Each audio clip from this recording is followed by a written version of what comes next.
संत श्रेष्ठ ज्ञानेश्वर महाराजांच्या पालखी सोहळ्याचा परतीचा प्रवास सध्या सुरू आहे।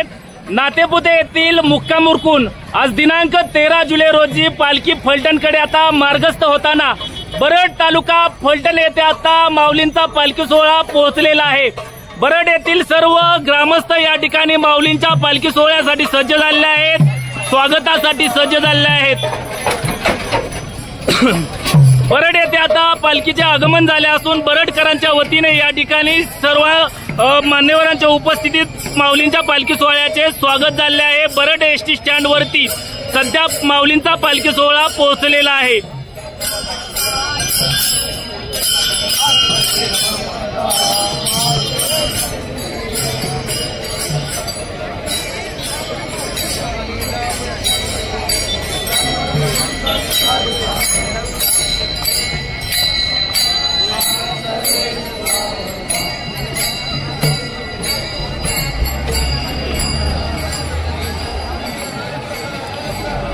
अतिशय भक्तिमय वातावरणामध्ये बरड येथे माऊलींच्या पालखी सोहळ्याचं आगमन झालेलं आहे।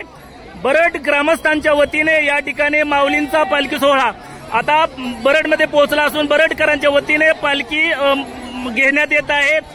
काही वेळासाठी माऊलींचा पालखी सोहळा बरड नगरीमध्ये विसाव्यासाठी थांबतो, परतीच्या प्रवासामध्ये आणि फलटण येथे मुक्कामासाठी जात असतो। बरड येथे सध्या माऊलींच्या पालखी सोहळ्याचं परतीच्या प्रवासातील आगमन झालेलं आहे। बरडकरांच्या वतीने या ठिकाणी माऊलींचा पालखी सोहळा आता या ठिकाणी खरं तर या ठिकाणी पालखी सोहळा विश्रांतीसाठी थांबलेला असतो।